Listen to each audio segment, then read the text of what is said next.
Layla, the daughter of the Red King. The shadow of her terrifying name now hung over my house like a suffocating shroud. I did not know if I would live long enough to regret this blasphemous decision, but a dark certainty settled in my heart that I would eventually open the gate. The ancient book called to me with a supernatural gravity I could no longer resist. Every time I turned a fragile page, I felt something shift deep inside my ribcage. It was no longer just simple greed or morbid curiosity driving my actions. It had mutated into a ravenous hunger for absolute control and forbidden knowledge. Kashram stood silently beside me in the dimly lit office. The demon watched me with glowing eyes that held a completely new kind of fear. The servant knew I was willingly walking onto a path that had no return ticket. He tried to hint at the catastrophic danger waiting in the shadows, but I was entirely lost in the intoxicating vision of the ultimate throne. We decided to leave the safety of the house and seek a place where the barrier between worlds was thin. I drove the car deep into the rugged mountains until the roads disappeared. Our destination was a cursed cave, known only to the oldest practitioners of the dark arts. It was a desolate and dead environment, where even the birds refused to fly or nest. The silence in that place was heavy enough to physically press against my eardrums. I stepped into the suffocating darkness of the cavern. The sound of my footsteps echoed against the damp stone like distant gunshots. Kashram remained anchored near the entrance, absolutely refusing to go any deeper. I walked alone into the cold heart of the mountain and sat down in the center of the void. I opened the Codex of Shadows and prepared to read the final devastating incantation. At first, there was nothing but the damp air and the sound of my own ragged breathing. Then, the atmosphere around me began to change in a fundamentally terrifying way. The air turned freezing cold, and the flames of the candles I had lit began to violently tremble. From the absolute depth of the cave, a sound slowly emerged. It was a layered whisper that sounded like 1,000 tormented voices speaking at once. My heart hammered against my chest, warning me to stop the ritual immediately. From the cave entrance, Kashram screamed for me to continue before it was too late. I forced the words out of my dry throat and finished the forbidden verse. The ground beneath me shook violently as a jagged crack appeared in the stone floor. Thick black shadows poured upward from the fissure, swirling around me like dark oil. They circled my trembling body, waiting for a command or a fatal mistake. And then, the Queen of the Abyss finally manifested.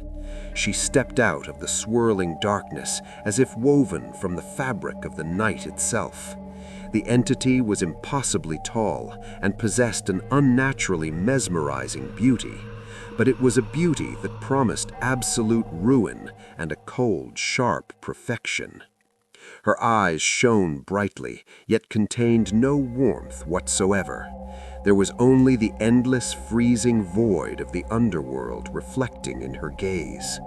A slow, deliberate smile spread across her pale face. That single expression instantly froze the blood flowing in my veins. Kashram crawled forward on his hands and knees, trembling violently in her presence. He bowed low before the queen, but the moment she glanced at him, he fell completely silent.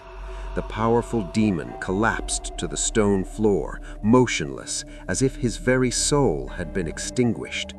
Panic seized me, and I desperately wanted to run toward the exit, but my legs were firmly rooted to the stone, unable to obey my commands.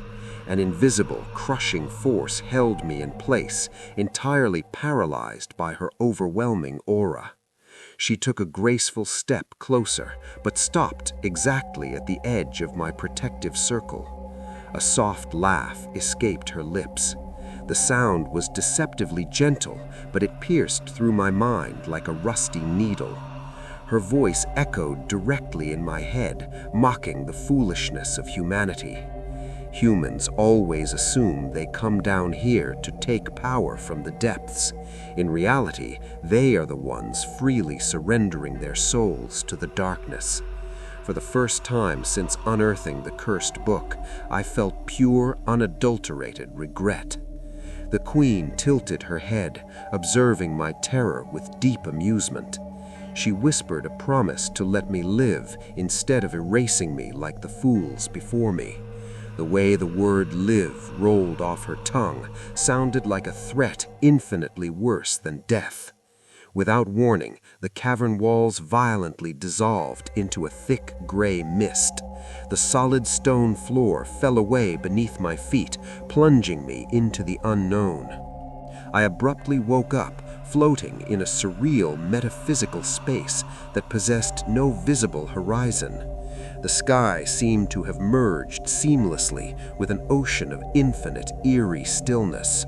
Her voice resonated from every direction, welcoming me to her true domain. I stood up on the invisible surface and noticed Kashram appearing beside me again. But he was no longer the imposing demon I had commanded in the physical world. Half of his face was withered and necrotic, while the other half glowed with a sickening pale light. We were suddenly standing in the middle of a massive, sprawling market. This was not a bazaar trading in physical goods or earthly treasures. It was a horrifying exchange of human memories, deep regrets, and broken promises. The entities wandering the aisles were constructed entirely of shifting smoke and harsh light. They were actively buying and selling the most intimate moments of mortal lives. I watched a man gleefully trading away his genuine laughter in exchange for fleeting fame.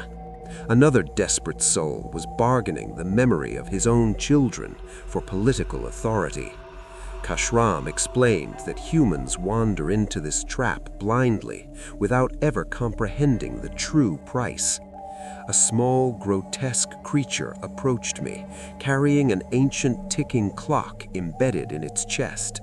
It pointed a long, skeletal finger at me, questioning the unique light trapped inside my ribcage. The creature demanded to know if I intended to sell this pure energy or hoard it. I remained utterly speechless because the intrusive question stripped away all my emotional defenses. Layla, the Red Queen, materialized from the crowd and began circling me like a predator. Her piercing eyes were entirely fixated on the center of my heart. She raised a pale hand and hovered it directly over my racing heart. The queen did not touch my physical skin, but directly probed the remnants of my faith. An unnatural coldness invaded my veins, but a stubborn warmth from deep within fiercely fought back. She withdrew her hand and studied me with a mixture of dark confusion and growing obsession. My internal light was apparently different from the thousands of humans she had previously broken. She murmured that this unique energy gave me resilience and perhaps offered her a rare opportunity. The entities surrounding us stared with wide, mirror-like eyes, waiting for my decision. To become a bridge between worlds meant